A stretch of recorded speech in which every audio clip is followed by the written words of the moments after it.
Sekarang begini ya, mengenai tentang awalnya gini, bermula dari ceramah ya, saya masih ingat waktu itu, dan waktu itu pun saya yang pertama kali ya saya mungkin salah satu pertama yang mengangkat kiai waktu ceramah tentang nasab Ba'alwi.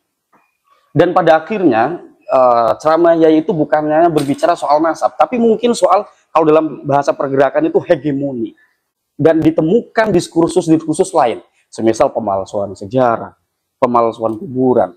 Nah, yang akhir-akhir ini ya, yang terjadi itu soal Jatman. Nah, mungkin Yai bisa memberikan gambaran atau pemaparan apa hubungan kemudian relevansinya ya mengenai kajian nasab sampai ke urusan Jatman, Yai. Ya, Jatman itu kan selama ini diketuai oleh seorang Ba'lawi. Iya. Lutfi bin Yahya itu Ba'lawi. Iya. Walaupun gak diakui dia di Robitah, mungkin dia Ba'lawi. Betul.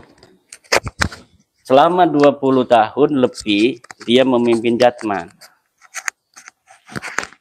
Ternyata 20 tahun memimpin Jatman ini punya agenda sendiri selain agenda-agenda PBNU.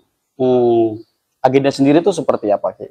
Ya mungkin untuk menunjukkan eksistensi dan otoritasnya saja. Banyak orang mengatakan bahwa rugi PBNU itu melepaskan Lutfi bin Yahya. Rugi dari mana?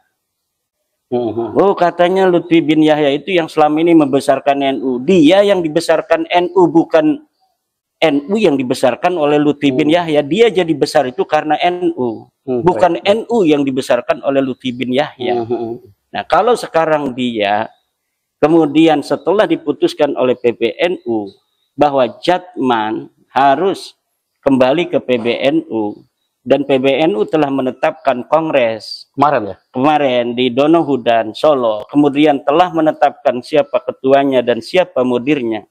Lutfi bin Yahya masih kekeh ingin dia mengadakan sendiri itu kongres, maka ini berarti dia betul-betul telah nyata apa yang selama ini kecurigaan masyarakat bahwa dia punya agenda itu, maka akan semakin nyata bahwa memang dia selama ini punya agenda tersendiri di Jatman itu. Dia bukan membesarkan Jatman demi NU, tapi demi dirinya sendiri. Ya, baik.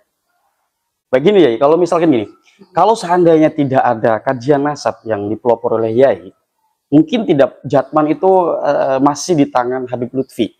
Ya mungkin sekali, nggak bakal berani itu yang husnudon itu semakin takut itu kalau tidak ada kajian nasab ini.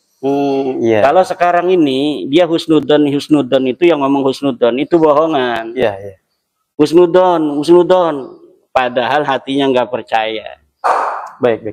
Berarti selama ini masyarakat Indonesia kebanyakan ya tidak berani memberikan kritik kepada ceramah-ceramah sebagian Ba'alwi atau oknum Ba'alwi itu karena memang masih ada keyakinan dalam hatinya bahwa orang itu keturunan Rasul ya.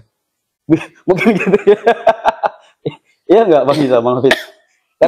Karena mungkin kalau misalkan masih ada keyakinan mereka cucu Rasul, kita kan sebagai masyarakat Indonesia yang sangat mencintai Rasul, bahkan Maulidan di Indonesia itu ramai, jadi sangat berhati-hati. Nah, ketika ada muncul penelitian Kiai Imad dan diputuskan mereka bukan keturunan Rasul berdasarkan argumentasi yang dipaparkan oleh Kiai Imad, jadi mereka tersadarkan, loh, ngapain selama ini gue takut gitu. Karena saya begitu ya dulu, sebelum ada penelitian Yai itu, dulu Kiai saya ngomong gini, coba Hanif tuh ceramain, karena Kiai saya tahu saya main YouTube dulu, suka bahas Wahabi dulu tuh. Kiai saya bilang, Nif itu coba kritik itu siapa yang bilang Mi'raj Fakih Muqaddam 70 kali dalam sehari? Habib Rehan ya. Saya bilang nggak berani. Kenapa nggak berani? Karena ya tadi orang semua bilang keturunan Rasul. Nah, setelah muncul Kiai Imad, ya udah lepas. Karena memang ya kalau dipikir-pikir ngapain kita itu masyarakat Indonesia bukan takut sama Habib, takut sama Rasulullah. Betul. Nah, sekarang ketika sudah terbukti jelas hakul yakin jiddan bahwa mereka sama sekali la yata'allaqu bin nabi nasaban wasanadan, insyaallah kita untuk menyebut dia atau terbersit saja dia itu keturunan Nabi itu haram hukumnya. Karena kita selama ini masyarakat umat Islam itu menghargai dia itu bukan menghargai karena datiahnya, menghargai nisbahnya dia kepada Rasulullah. Ketika nisbatnya itu sudah jelas bukan cucu Nabi, apa alasan kita untuk menghormati lagi? Apa alasan itu pondok-pondok besar itu masih mengakui mereka sebagai cucu Nabi? Apakah pondok-pondok itu punya dalilnya? Ya. Mana dalilnya? Nggak ada, hanya husnudon saja. Betul. Ini kalau mereka menganggap pondok mereka besar itu karena mengagungkan dan menghormati Habib, salah besar.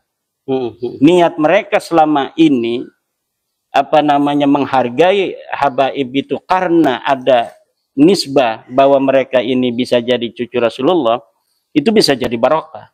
Tapi ketika telah jelas bahwa mereka bukan cucu Nabi dan mereka masih mengakuinya, itu bukan barokah. Betul. Bisa jadi itu keterbalikan 180 derajat. Hati-hati itu. Dulu mungkin naik keberkahan karena mencintai Rasul. Sekarang menyakiti Rasul kalau menganggap Habib itu adalah sebagai turun Nabi. Iya. Baik ya, di tahun 98 sebelum tahun itu ya, sebelum reformasi, eksistensi Habib seperti ini tidak ya?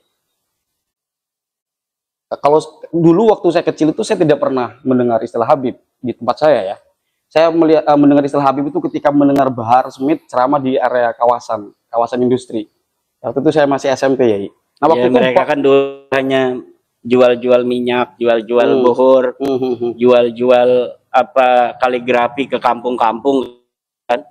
Jadi tidak ada narasi-narasi di publik, narasi di mimbar-mimbar Rasulullah.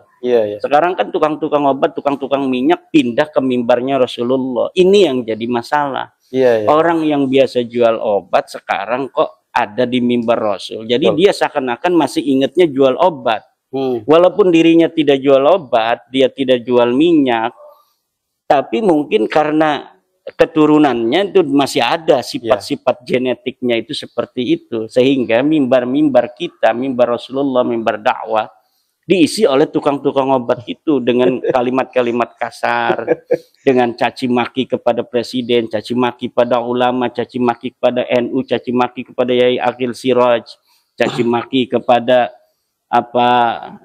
keputusan-keputusan PBNU. Sekarang mereka nggak berani karena keputusan PBNU mencaci maki.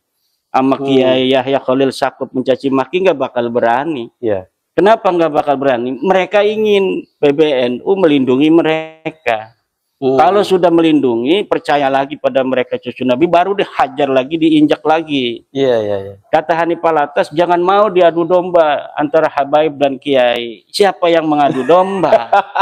Kalau mereka menganggap kiai-kiai itu sebagai orang yang telah tidak percaya kepada mereka bahwa mereka cucu Nabi, itu mereka menganggap itu berarti kiai tidak bersatu dengan Habib. Betul. Jadi arti persatuan bagi Hanif Alatas adalah antara Habib dan kiai, yaitu kiai harus mengakui mereka sebagai cucu Nabi. Dan ini yang tidak boleh diteruskan karena mereka sudah nyata bukan keluarga Nabi, bukan cucu Nabi, bukan ahli bait Nabi. Apa hubungannya dia dengan Nabi? Mana buktinya? Tidak ada. Haplogrupnya kemana-mana. Haplogrupnya orang-orang Arab itu J1, haplogrupnya dia itu adalah G. Haplogrup orang Arab itu ada di Semenanjung Arabia, itu sudah jelas. Kalau G itu orang sana tuh di Gunung Kaukasus tuh. Orang Uzbekistan, orang Turki, orang Kurdi di situ. Jangan ngaku-ngaku cucu Nabi, malu. Haplogrupnya G ngaku-ngaku cucu Nabi begitu. Saya melihat dua hal yang menarik sih. Dari kajian Keimat mengatakan bahwa Alwi bukan keturunan Rasul. Kemudian ketika uji DNA ternyata haplogrupnya G. Walaupun kata Gus Rumal Abbas itu hanya beberapa sampel saja, nggak 100 sekian. Itu menurut Kiai gimana? Tapi walaupun kemarin tuh ada di Padusuka TV Habib siapa itu? Habib siapa Kiai itu? Habib Agus ya. Yang haplogrupnya G juga tuh. Jadi mungkin nggak di Habib ini berani tes DNA. Ya kalau mereka berani tes DNA, nanti kita akan petakan. Ayo Rizik Syihab tes DNA, apa hasilnya? Oh G, minggir. Lutfi Yahya, ayo tes DNA. G, minggir. Rumel, ayo tes DNA. Habib Rumel. R, pinggir lu sana. R ikut-ikutan sini. Rumel apa G? R dia. Udah tahu. Udah tahu dari pengakuan dia. Oh iya. Ayo, ini Tengku Kori L, sana dulu. Oh ini A, sana Nabi Adam berarti tuh.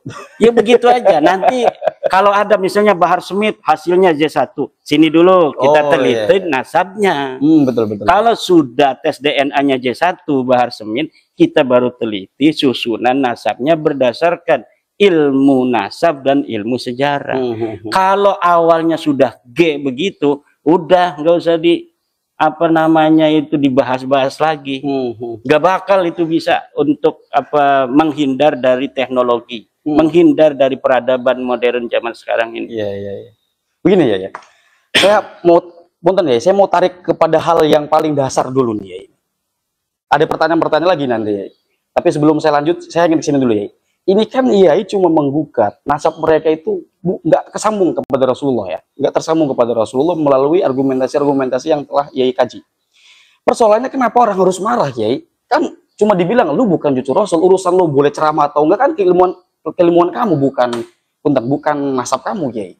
Nah berarti saya melihat ketika ada nasab digugat bahwa mereka diputuskan bukan keturunan Rasul berdasarkan argumentasi tapi ngamuk-ngamuk, di sini ada problem berarti IAI. Ada niat jelek.